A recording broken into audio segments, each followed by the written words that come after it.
Whoa, look at all those letters. There are both big and small letters. Let's trace them. Can you follow along with your finger? Big A,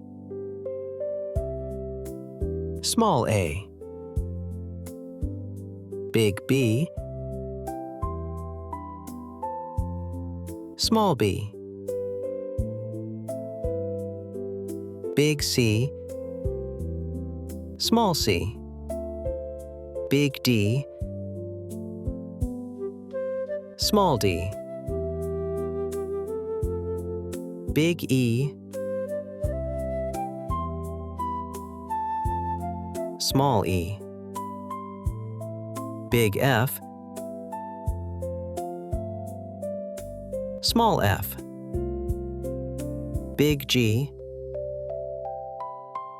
small g. You're doing great! Big H, small h. Big I, small I. Big J, small j. Big K, small k. Big L, small l. Big M, small m. Big N,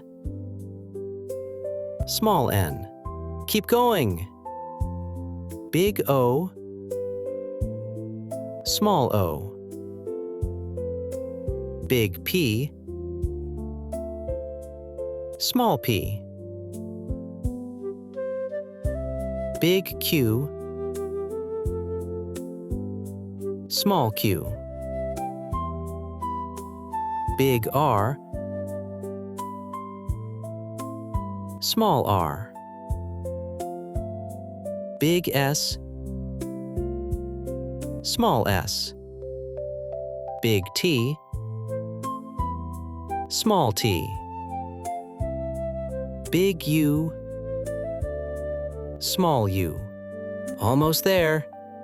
Big V, small v. Big W, small w. Big X, small x. Big Y, small y. And big Z, small z. You did it! You traced all the letters of the alphabet. Nicely done! See you next time!